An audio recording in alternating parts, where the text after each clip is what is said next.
जय गुरु जी, संगत जी, सभी को जय गुरु जी। शुक्राना गुरु जी महाराज का अनंतम अनंतम शुक्राना। ओम नमः शिवाय, शिव जी सदा सहाय। ओम नमः शिवाय, गुरु जी सदा सहाय। जय गुरु जी।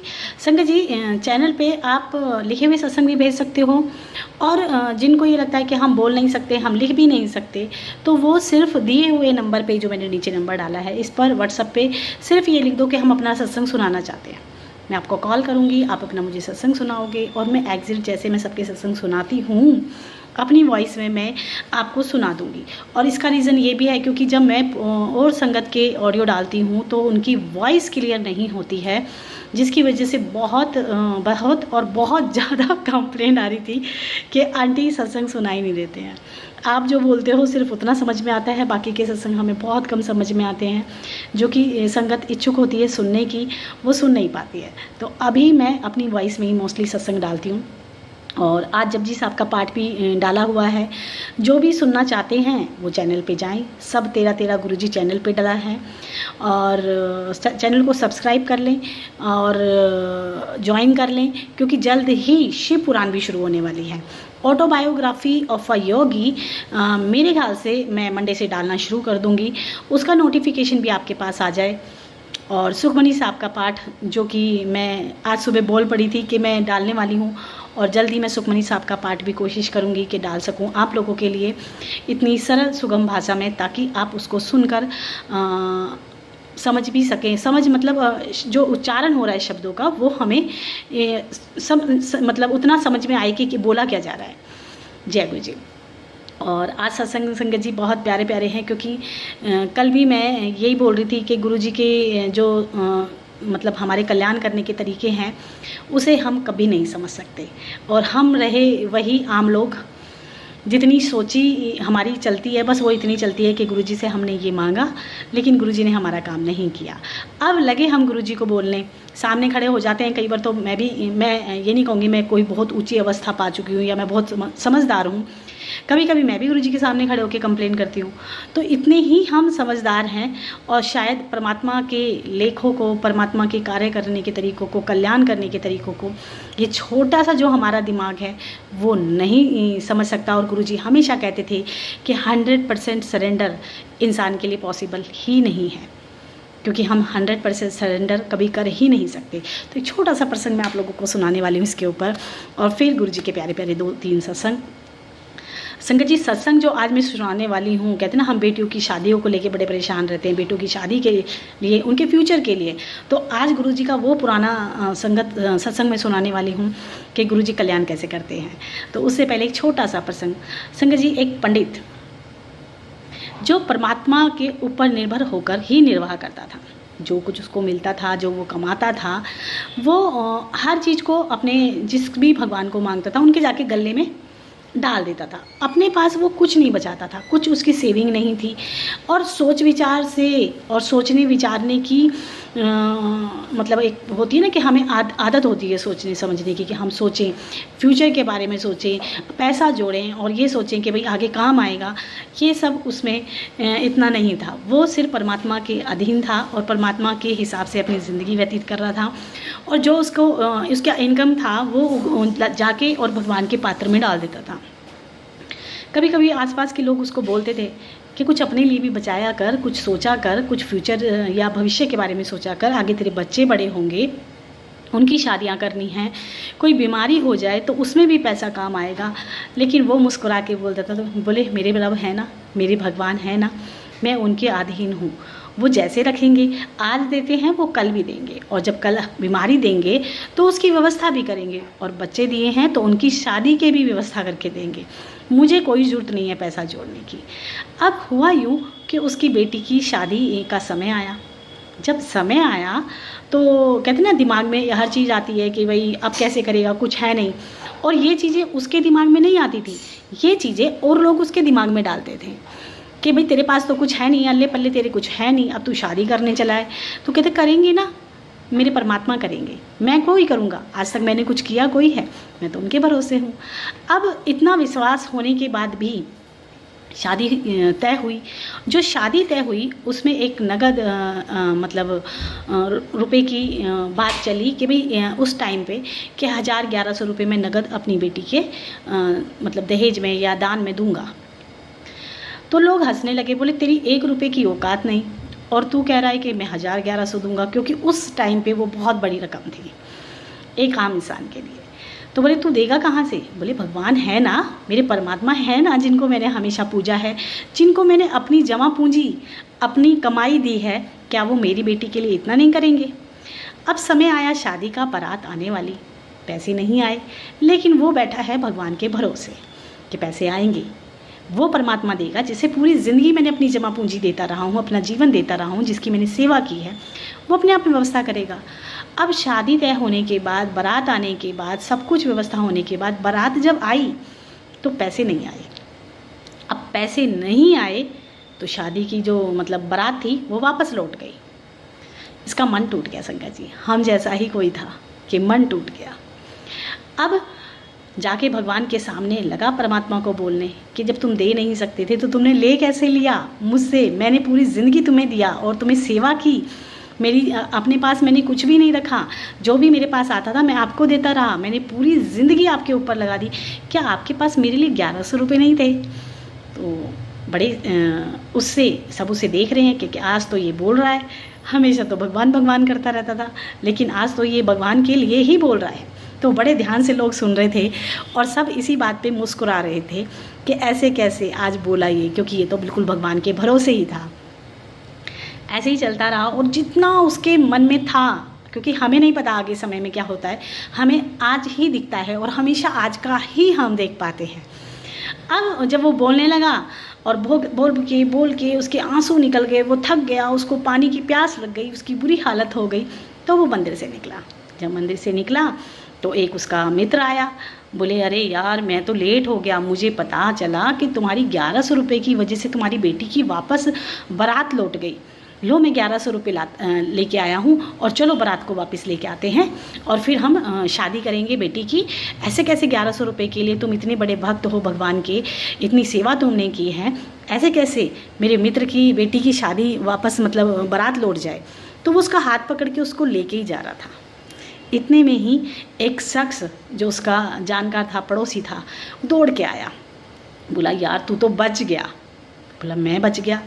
बोले हाँ तू बच गया। जब बारात यहाँ से वापस जा रही थी तो वो जो लड़का था घर पहुँचने से पहले ही ख़त्म हो गया, उसकी मृत्यु हो गई। उसको एक दर्द हुआ और वो मतलब दिल की धड़कन बंद होने से या अटैक होने से उसकी मृत्यु हो गई। तू तो बच गया, अगर तेरी बेटी की शादी उससे हो गई होती तो वो आज विधवा हो गई होती।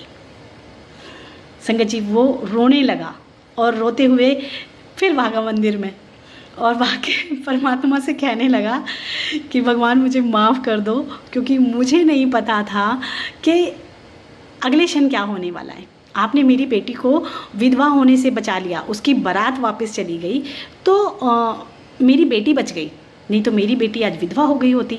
मैं तो अब तक सारी बारात की आव भगत करके बेटी को विदा कर चुका होता और वो घर पहुंचता तो मेरी बेटी तो विधवा हो जाती। कि प्रभु आप तो सब जानते हैं, आप जानी जहान हैं, आप सब जानते हैं। और आज जब मेरा मित्र पैसे लेके आया, ये पैसे आप शादी के मतलब पहले भी दे सकते थे, जैसे आज मित्र से भिजवाए हैं, लेकिन आपने आने नहीं दिए। अब नहीं आने दिए इसलिए मेरी बेटी की शादी नहीं हुई, और शादी नहीं हुई, बारात लौटी तो मेरी बेटी का जीवन बच गया, क्योंकि वो विधवा होने के कलंक से बच गई। तो संगत जी हमें नहीं पता, हम चाहते हैं कि ये काम हमारे अकॉर्डिंगली ऐसे हो जाना चाहिए।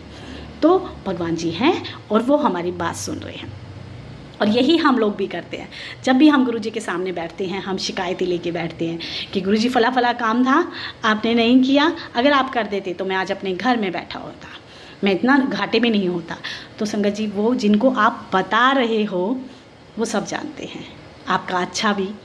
आपका गुरुजी हमेशा एक बात बोलते थे कि मैं चुटकियों में ना सारे काम कर सकता हूँ, लेकिन तुम्हारे कर्म कैसे जाएंगे, तुम्हारे कर्म मुझे ही कटाने हैं, और वो इसी तरीके से कटाते हैं। तो कर्म कटाने की बात हो रही है तो संगत जी एक सत्संग में आपको सुनाने वाली हूँ। एक लड़का जो गुरुजी के मंदिर जाता था, शादी की उम्र थी, हमेशा गुरुजी के पास जाता, मत्था टेकता, एक कोने में बैठ जाता। एक दिन आंटी उनको एक आंटी मिली, बोला आंटी की करा मेरे शादी नहीं हो रही है, गुरुजी मेरी तरफ देखते भी नहीं हैं और मेरी शादी का कुछ व्यवस्था भी नहीं कर रहे हैं। तो एक दिन गुरुजी उसके सपने में आए और उससे बोले कि फ़ला फ़ला जगह एक लड़की है, जा उसको देख के आ, तेरी शादी उस कुड़ी नाल करनी है मैंने। अब उसने उस आंटी को बताया कि आंटी ऐसे ऐसे मुझे गुरुजी ने आज्ञा दी है, अब मैं जा रहा हूँ लड़की देखने। तो कहते ना एक बातचीत होने लगती है थोड़ी बहुत किसी किसी संगत से, तो वो बताया उसने। तो अगले दिन जब वो लड़की देखने गया तो उसने आके मतलब बताया कि आंटी वो इतनी भयंकर थी कि मैं देख के डर गया। अब गुरुजी के पास जब वो पहुंचा तो गुरुजी बोले की होया भाई, देखे आया कुड़ी नू? बोले हाँ जी गुरुजी। बस तो तेरी शादी करा देते हैं उस कुड़ी नाल। वो हाथ जोड़ के गुरुजी से बोला जी गुरुजी। अब गुरुजी मुस्कुराए। अब जो लड़का घर पहुंचा तो उसे रात भर नींद नहीं आए, क्योंकि जी गुरुजी तो बोल दिया लड़की बहुत भयंकर है, अब शादी गुरुजी ने बोला है तो होनी है। अब 2-3 दिन गुरुजी उसे देख के मुस्कुराते रहे। फिर गुरुजी उससे बोले चल छड़, वो कुड़ी तेरे ना लायक नहीं है, चल छड़ देते हैं, मैं तेनू दूसरी कुड़ी बताता हूँ और तू उथे जा। तो गुरुजी ने फिर एक लड़की के पास और उसको भेजा। अब वो लड़की भी उसको पसंद नहीं आई। अब गुरुजी अगले दिन जब वो 2-3 दिन बाद पहुंचा तो गुरुजी बोले क्यों होया भाई, कुड़ी चंगी थी, तेरा ब्याह उस नाल करा दे? तो बोला जी गुरुजी, जैसी आपकी मर्जी। गुरुजी बोले तो अच्छा देखते हैं। अब वो लड़के को वो लड़की पसंद नहीं तो गुरुजी ने 2-3 दिन बाद कहा वो कुड़ी चंगी नहीं है, तेरे लायक नहीं है, छड़ दे उन्हें, कोई नहीं, तेरे वास्ते दूसरी कुड़ी ढूंढेंगे। एक दिन कहते ना जब गुरुजी की मौज होती है तो गुरुजी अपने हाथ से ना कड़ा प्रसाद देते थे संगत को, और अपने हाथ से देते थे। तो सबको प्रसाद देने के बाद अपने हाथ से उस दिन उस लड़के के पिताजी भी थे, तो उनसे कहा कि एक लड़की है, उसकी मादा नाम ये है, जा उस नाल बात कर, अपने मुंडे नू लेके जा। और वो संगत में से ही थी।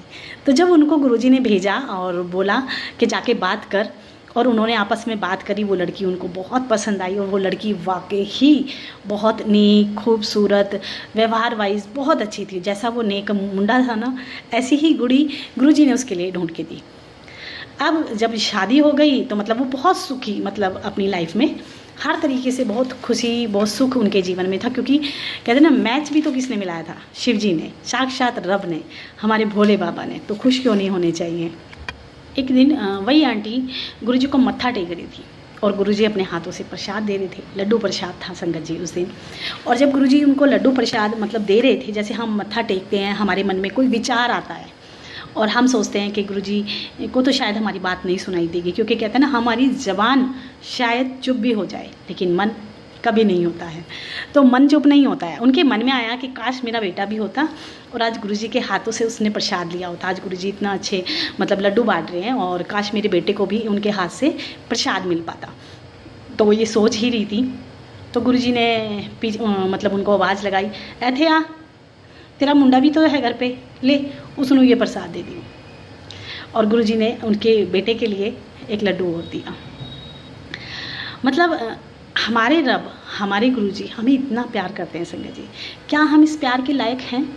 कभी कभी विचार करा करो कि शायद हम इस प्यार के लायक नहीं हैं, क्योंकि हम तो कीचड़ में पड़े हैं। हम बहुत किंतु परंतु करते हैं, हम बहुत सवाल करते हैं और इतने सवाल करते हैं कई बार तो गुरुजी से ही कि गुरुजी ये क्यों हुआ। और कभी कभी एक सवाल हमारा गुरुजी से आमतौर पे होता है कि गुरुजी आप हमें पहले क्यों नहीं मिले। रब डिसाइड करते हैं कि कब किसको किससे मिलना है, कब से हमारी जर्नी उस परमात्मा से, कितने कर्म उनको कटाने हैं, कितने हम काट सकते हैं। तो शायद कहते ना एक दास होते थे पहले ज़माने में, तो दास बस हुक्म के अलावा कुछ नहीं बोलते थे। जो हुक्म अगर मालिक ये भी कह देना कि वहाँ दूर जाके धूप में खड़े हो जाओ, तो वो ये नहीं कहते थे कि धूप नहीं दिख रही आपको, वो ये कहता था जी हुक्म। तो हम उसी रब के वो दास क्यों नहीं बन जाते संगत जी, जो सिर्फ उनके हुक्म में रहें और उनके हुक्मनामे पे ही बस जी हजूर जी गुरुजी करते रहें। शायद हमारा जीवन बहुत आसान, बहुत ही सरल बन जाएगा। एक सत्संग एक आंटी का मुझे आज कॉल आया था, उन्होंने मुझे सुनाया था। तो वो बोल रही थी कि मैं कपड़े धो रही थी और कपड़े जब मैं धो रही थी तो एकदम बहुत तेज़ गुलाबों की फ्रेगनेंस आई और वो फ्रेगनेंस इतनी तेज़ थी कि मैं समझ गई कि गुरुजी मेरे पास ही हैं। तो मैंने मन में कहा क्या गुरुजी, मैं कपड़े धो रही हूँ, आप मेरे पास ही खड़े हो। और बोली कुछ मिनटों के बाद ही मैं सीढ़ी से उतर रही थी और मैं गिर पड़ी। मेरी बैक की जो एक हड्डी होती है बीच में, बोली उसमें काफ़ी चोट आई, मैं पूरी छिल गई, मुझे बहुत चोटें आई। तो शायद कोई बहुत बड़ा जब हमारी ज़िंदगी में, संगत जी मैंने ये अपनी ज़िंदगी में भी आजमाया है कि जब मेरी लाइफ में कोई प्रॉब्लम आने वाली होती है या मैं किसी मुसीबत में आने वाली होती हूँ, उससे पहले मुझे गुरुजी दर्शन दे देते हैं कि तू डरी है वो नहीं, मैं तेरे कॉल हूँ। या फिर इसलिए कि वो जो कष्ट होता है वो गुरुजी अपने ऊपर 90% ले ही लेते हैं, तो 10% वो हमें उससे निकलना होता है। तो गुरुजी मैंने हमेशा, तो आंटी बताती हैं जब मैं हॉस्पिटल पहुंची मेरी हालत बहुत ख़राब थी और बोली इतनी पैसे भी नहीं होते हैं कई बार कि हम हॉस्पिटल चले जाएं, वो भी गुरुजी की मर्ज़ी थी। और उस टाइम पे लंच हो रहा था और लंच के टाइम में कोई भी अपने पेशेंट को नहीं देखते हैं, लेकिन जब आंटी पहुंची तो एक डॉक्टर ने कहा कि ले आओ जितने भी लोग हैं आज सबको देखते हैं, आज किसी को वापस नहीं भेजते। मतलब जैसे गुरुजी हमारे कहते थे ना कि एक के लिए गुरुजी सबका कल्याण कर देते हैं, तो उसी तरीके से एक आंटी के लिए डॉक्टर ने सबको देखा, जितने भी पेशेंट से सबको देखा और उनकी जितनी भी रिपोर्ट थी उनके टेस्ट कराए गए। टेस्ट करने के बाद आंटी को लगा कि मेरी रिपोर्ट नहीं देखेगा कोई शायद, क्योंकि काफ़ी लेट हो गई हूँ। तो एक डॉक्टर आते हैं कि आ जाओ मैं आपकी रिपोर्ट देखता हूँ, मैं देखता हूँ आपको। तो मतलब आगे से आगे गुरुजी ने उनकी ऐसे, मतलब जैसी उनकी हालत थी और जिस हिसाब से लंच था और जिस हिसाब से डॉक्टर होते हैं कई बार, क्योंकि उनके लिए ये एक ड्यूटी है और ड्यूटी का अगर समय ओवर हो गया तो वो फिर ध्यान नहीं देते हैं, कहते हमने इतने पेशेंट देख लिए अब हम नहीं देखेंगे, क्योंकि उनको कोई इमोशनली टच नहीं होता पेशेंट से, सिर्फ उनकी एक ड्यूटी होती है। तो उसके बाद तो मेरे ख्याल से डॉक्टर नहीं देखते हैं, लेकिन आंटी को देखा तो वो गुरुजी की मर्जी थी। एक आंटी एक सत्संग और बताती हैं कि आज से कई साल पहले उन्होंने अपने महाबलेश्वर एक शिवलिंग दिया था अपने भाई को, कज़न भाई को। तो बोली जब से वो उस शिवलिंग की पूजा करता था, हमेशा उसने एक नियम अपनाया कि मैं हमेशा मतलब वो बताती थी कि हमेशा उनकी पूजा करता था। बोली अचानक पापा मेरे जा रहे थे तो मेरे मन में आया कि क्यों ना मैं गुरुजी का एक स्वरूप उसे दे दूँ।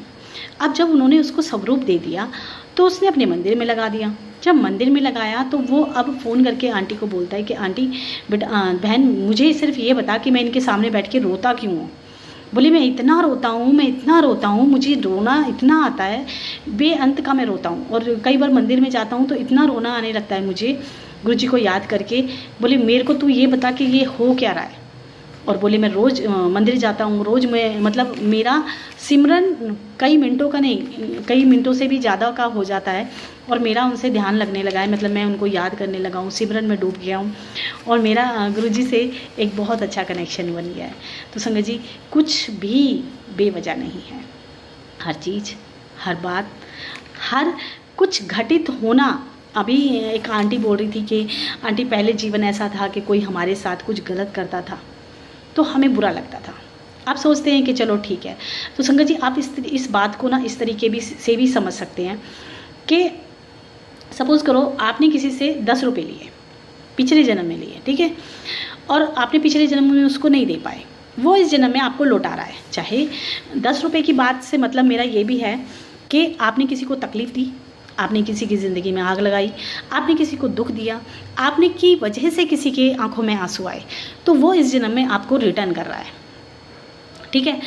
अब रिटर्न करते समय या तो आप रो सकते हो कि भाई नहीं देने, नहीं लेना, या फिर ये सोचकर कि पिछला किया हुआ अभी मिल रहा है, बकाया ख़त्म हो रहा है, या फिर आप उसको दोषी ठहरा के सबके सामने ये बोलो बार बार कि अरे ये तो मेरा बुरा कर रही है, ये तो मेरा ये, वो कुछ नहीं कर रहे हैं। जो हमने उनको दिया था वही हमारा वापस किया जा रहा है।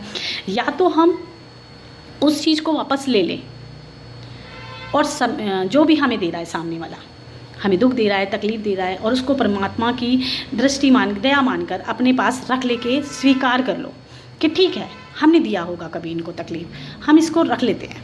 या फिर आप लोगों को बता के उनके बारे में बुरा भला कह के उनको फिर आप लौटा दे रहे हो। लौटाने का मतलब है कि जो आपने दिया वो वापस दे रहे हैं, बट आप नहीं रख रहे हो।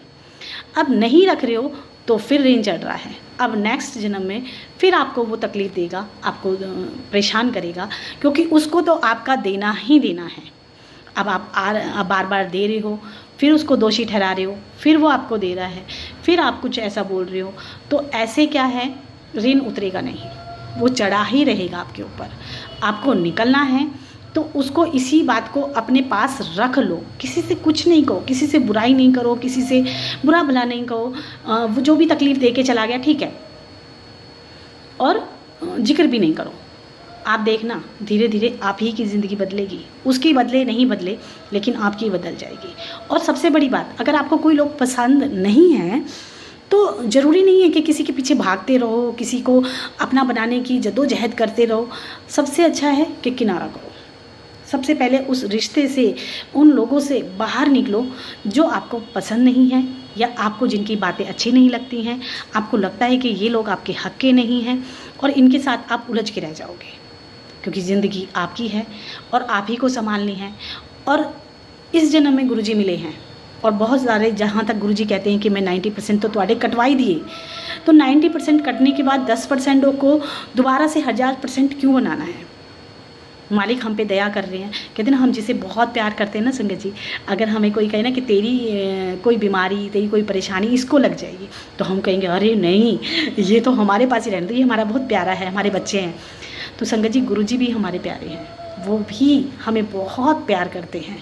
तो हम नहीं चाहते ना कि हमारे गुरुजी हमारे सारे कष्ट अपने ऊपर ही लेते रहें, हम बीज बोते रहें, वो हमारे कम करते रहें, हम फिर उल्टे सीधे काम करें, तो कहीं तो रुक जाते हैं, ताकि हमारे गुरुजी को भी, कहते ना, हम ज़्यादा कष्ट ना पहुँचाएं। क्योंकि ये हमें काटने थी, लेकिन गुरुजी ने हमारे 90% लिए। और एक छोटा सा सत्संग संगत जी मैं और बताने वाली हूँ। आज मैं एक सत्संग, मतलब ऐसी कुछ देख रही थी, तो एक अंकल जिनकी गाड़ी का एक्सीडेंट हुआ, वो बता रहे कि मेरी गाड़ी का इतना ज़बरदस्त एक्सीडेंट हुआ, मैं आपको दिखाता हूँ आगे चल के। तो जब वो गाड़ी में से जा रहे थे, बोले गुरुजी हैं, हमारे साथ ही हैं, और ये एक नहीं 1000 बार मैं प्रूव कर सकता हूँ। तो बोले मेरी गाड़ी का जो पीछे से एक्सीडेंट हुआ, वो टक्कर बहुत भयानक थी, और पीछे का शीशा टूटा, और जो सीट थी, मतलब अंदर तक कोई वो नहीं हुआ, मतलब किसी को कोई हानि नहीं पहुंची। और जब वो शीशा हम टूटा हुआ देखा, तो जहाँ पे ब्लेसिंग ऑलवेज गुरुजी लिखा था, वो शीशा जूं का तू था, ऐसे कैसे ही, और बाकी शीशा टूट गया। मतलब ब्लेसिंग ऑलवेज गुरुजी का शीशा ऐसे टंगा हुआ था, पूरा सेफ था, एक डॉट भी की जगह भी डैमेज नहीं था, और बाकी शीशा टूट के गिर चुका था। तो कहते ना, गुरुजी हमारे साथ हैं और हमेशा हैं। अब आप यकीन करो या नहीं करो, वो तो आपके साथ है। क्योंकि परमात्मा, जैसे कहते हैं ना, हम हवा ले रहे हैं, सांस ले रहे हैं, हम देख नहीं पा रहे हैं, ऐसे भगवान को नहीं देख पाते, लेकिन वो होते हैं जिस तरीके से वायु है। और जब गुरुजी हमें सांसें भी दे रहे हैं, हमें दातें भी दे रहे हैं, हमें सुकून भी दे रहे हैं, तो गुरुजी हैं। संगत जी, एक तो चैनल को सब्सक्राइब ज़रूर से ज़रूर कर लें, क्योंकि नोटिफिकेशन जब ही आएगी। अगर आप सब्सक्राइब नहीं करोगे तो नोटिफिकेशन नहीं आएगी, और नोटिफिकेशन नहीं आएगी तो आप व्हाट्सएप पे मैसेज करके पूछते रहना मुझे कि आंटी आपकी वीडियोस हमें नहीं मिल रही है। तो जय गुरुजी, शुक्राना गुरुजी, अनंतम अनंतम शुक्राना।